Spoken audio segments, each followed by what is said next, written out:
Assalamualaikum warahmatullahi wabarakatuh. Sebelumnya perkenalkan saya Anggun Putri Cahyati dengan NPM 242100078.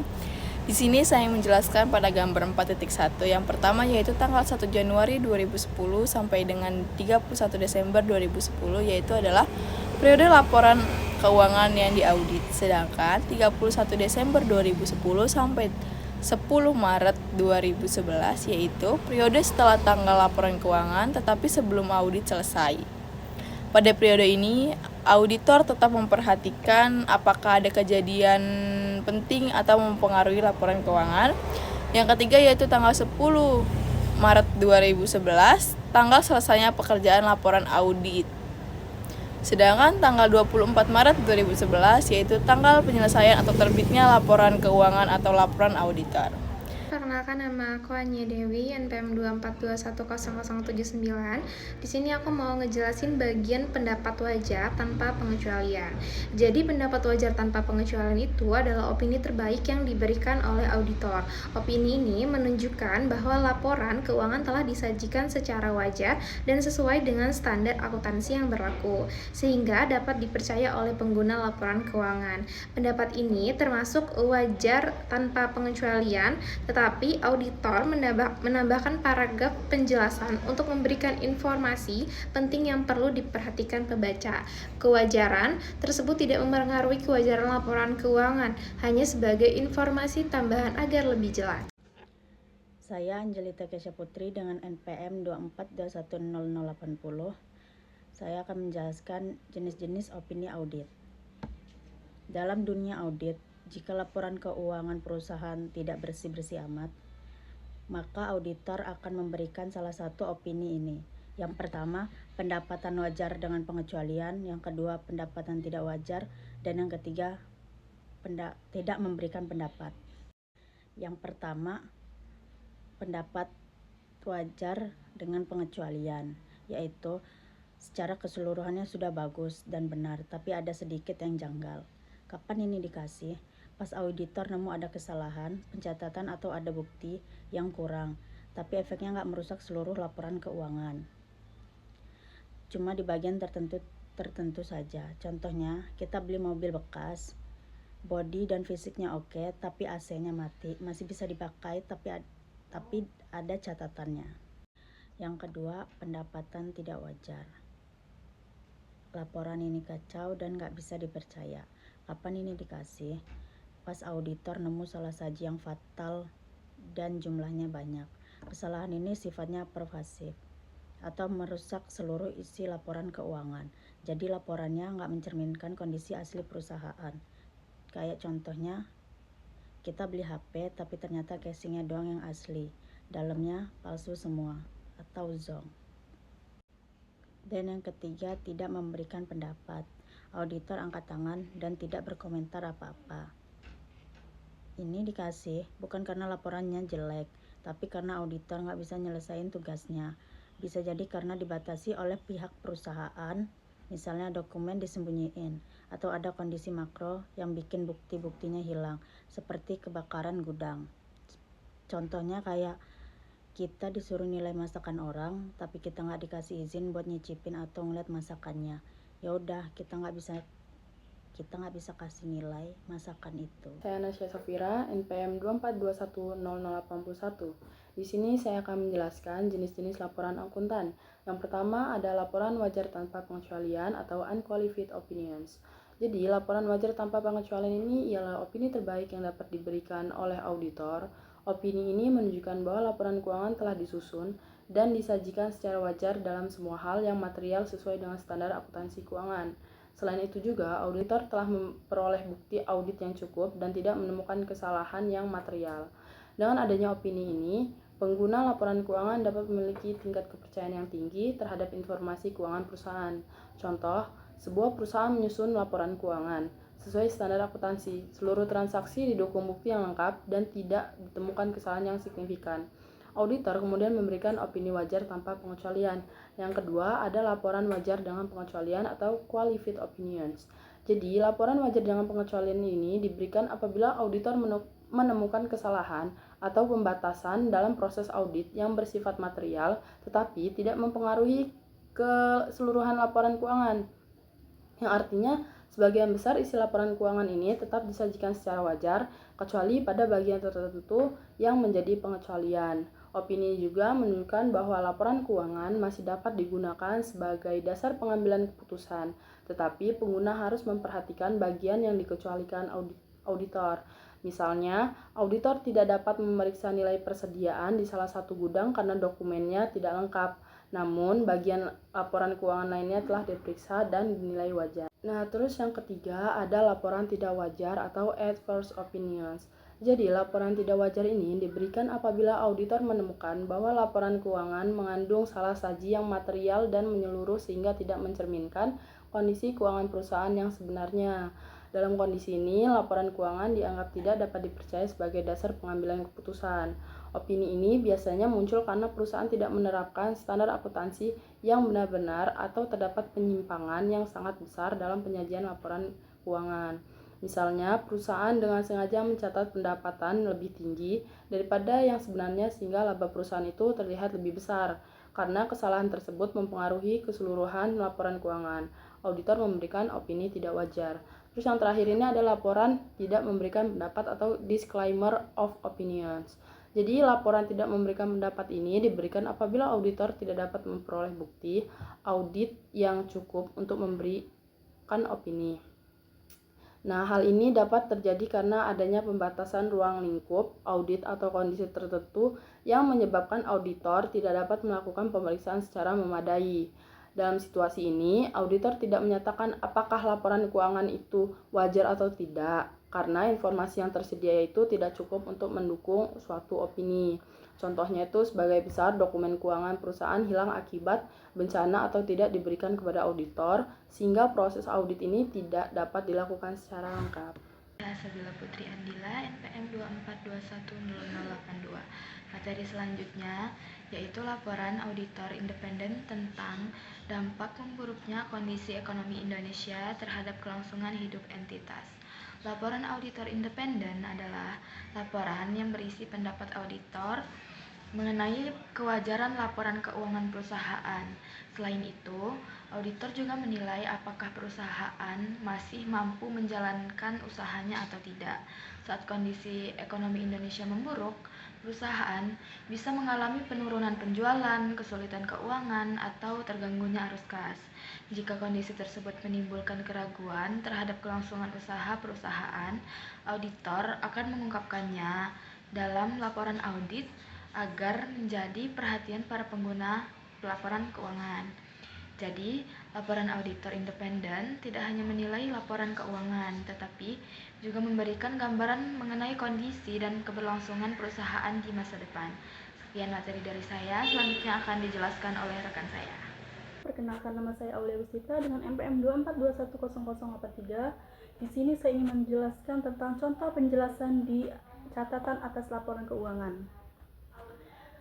Dalam gambaran umum, memburuknya kondisi ekonomi Indonesia dan wilayah regional Asia Pasifik pada umumnya. Banyak negara di wilayah regional Asia Pasifik termasuk Indonesia mengalami dampak buruknya kondisi ekonomi terutama karena depresiasi mata uang negara-negara tersebut.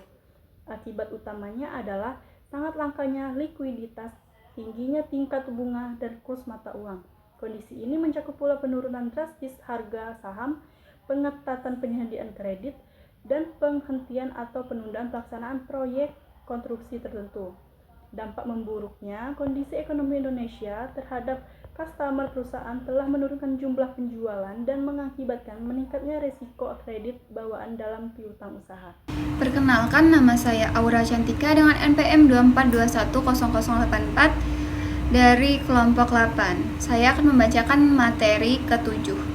Pertimbangan auditor atas kemampuan entitas dalam mempertahankan kelangsungan hidupnya atau going concern adalah proses penilaian auditor terhadap kemampuan perusahaan untuk tetap beroperasi dan melanjutkan usahanya setidaknya 12 bulan sejak tanggal laporan keuangan. Dalam melakukan penilaian, auditor mempertimbangkan berbagai faktor seperti kondisi keuangan perusahaan, arus kas, kemampuan memenuhi kewajiban yang jatuh tempo, hasil operasi, kondisi ekonomi, serta risiko yang dapat mengganggu kelangsungan usaha. Auditor juga mengevaluasi rencana dan tindakan manajemen dalam mengatasi permasalahan tersebut.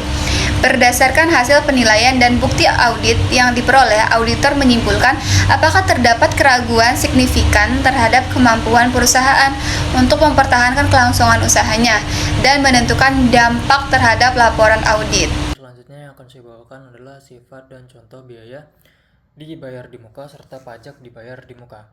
Nah, apa sih sebenarnya biaya dibayar di muka itu? Adalah biaya yang sudah dibayarkan oleh perusahaan sebelum manfaat atau jasanya benar-benar digunakan.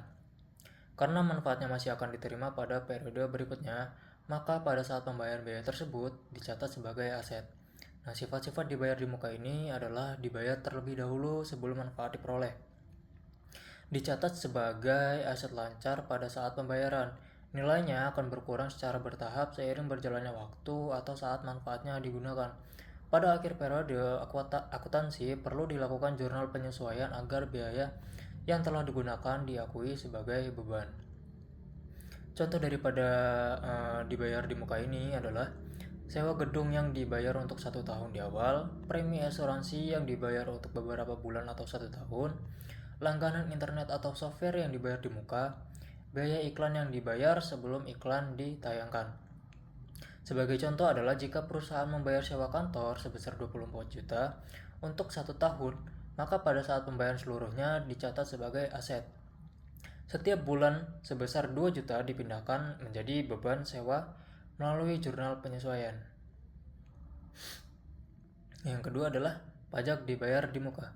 Pajak dibayar di muka ini adalah pajak yang telah dibayarkan kepada pemerintah sebelum jumlah pajak yang sebenarnya diketahui atau sebelum jatuh tempo pelaporan pajak. Pembayaran ini nantinya akan diperhitungkan sebagai pengurangan pajak yang masih harus dibayar. Sifat daripada pajak dibayar di muka ini adalah merupakan pembayaran pajak sebelum kewajiban pajak final dihitung. Dicatat sebagai aset karena masih memiliki manfaat ekonomis bagi perusahaan, akan dikompensasikan dengan utang pajak pada saat pelaporan pajak. Jika pembayaran lebih besar dari pajak terutang, perusahaan dapat mengajukan restitusi atau mengompensasikannya ke periode berikutnya sesuai ketentuan perpajakan. Contoh daripada pajak dibayar di muka ini adalah angsuran pajak penghasilan atau PPh pasal 25, pajak pertambahan nilai PPN masukan yang masih dapat dikreditkan, kelebihan pembayaran pajak yang masih menunggu kompensasi atau pengembalian.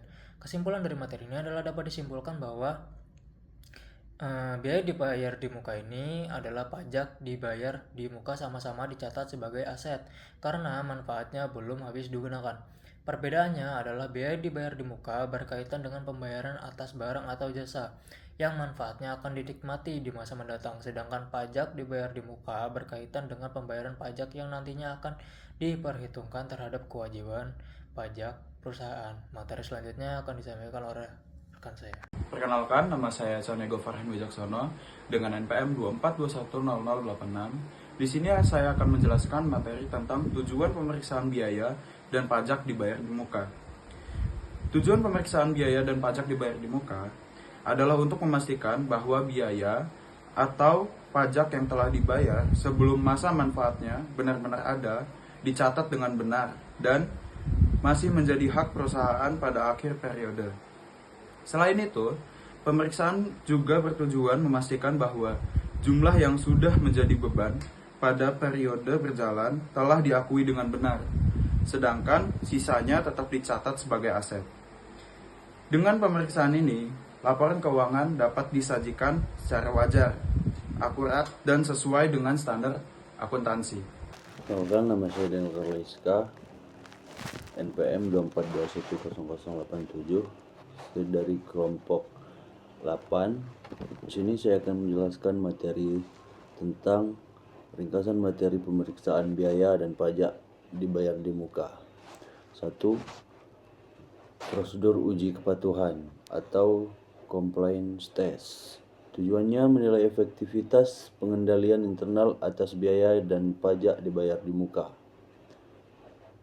Evaluasi pengendalian internal melalui kuesioner memastikan setiap pembayaran didukung bukti sah dan lengkap. Pembayaran disetujui pejabat berwenang. bukti setoran, faktur, bukti pemotongan tersimpan rapi, dokumen seperti perjanjian sewa dan polis asuransi tersimpan dengan baik. Uji transaksi, mengambil sampel pengeluaran kas secara acak untuk diperiksa. Kesimpulannya, jika tidak ditemukan kesalahan, pengendalian internal dinilai efektif sehingga ruang lingkup uji rinci bisa dipersempit. 2. Prosedur uji rinci sewa dibayar di muka atau prepaid rent. Fokus memverifikasi kebenaran nilai dan pencatatan sewa dibayar di muka. 1. Meminta rincian saldo per tanggal neraca. 2. Memeriksa ketelitian perhitungan matematis, mencocokkan saldo rincian dengan saldo buku besar, mencocokkan saldo awal dengan berkas pemeriksaan tahun sebelumnya, memeriksa bukti pembayaran dan merujuk pada perjanjian sewa. 6. Mencocokkan total biaya sewa yang dibebankan ke akun biaya. Seperti contoh, memperhatikan jika ada sewa yang langsung dicatat sebagai biaya tanpa melalui akun sewa dibayar di muka. 7. Mengusulkan penyesuaian audit jika ditemukan kesalahan. Saya Dea Frianti dengan NPM 24210088. Di sini saya akan melanjutkan materi dari kawan saya tadi. Kali ini saya akan menjelaskan mengenai prosedur pemeriksaan substantif terhadap biaya dibayar di muka yang meliputi premi asuransi, biaya iklan dibayar di muka, dan pajak dibayar di muka. Tujuan pemeriksaan ini adalah untuk memastikan bahwa saldo yang disajikan dalam laporan keuangan sudah benar dan sesuai dengan kondisi sebenarnya. Jadi, untuk premi asuransi dibayar di muka, auditor meminta rincian saldo, memeriksa ketepatan perhitungan, mencocokkan saldo dengan buku besar dan data tahun sebelumnya, melakukan pemeriksaan bukti pembayaran, meneliti polis asuransi, memastikan biaya yang dibebankan sudah sesuai, mengecek nilai pertanggungan serta adanya backers clause. Dan apabila ditemukan kesalahan, auditor akan mengusulkan untuk jurnal penyesuaian. Pada biaya iklan dibayar di muka, auditor memeriksa rincian saldo, mencocokkan saldo dengan buku besar, memeriksa bukti pembayaran dan perjanjian iklan, serta memastikan pembebanan biaya sudah sesuai. Untuk iklan berupa barang promosi atau souvenir, auditor juga melakukan pengecekan melalui stock of name di akhir tahun. Sedangkan pada pajak dibayar di muka, auditor meminta rincian saldo, memeriksa ketepatan perhitungan dan kecocokan dengan buku besar. Kemudian membandingkan data tersebut seperti SPT PPh Badan maupun SPT masa PPN untuk memastikan jumlah pajak yang dicatat sudah benar. Jadi, secara keseluruhan atau intinya prosedur pemeriksaan ini bertujuan untuk memastikan bahwa biaya dibayar di muka telah dicatat, dihitung dan disajikan secara wajar sesuai dengan ketentuan akuntansi yang berlaku. Terima kasih.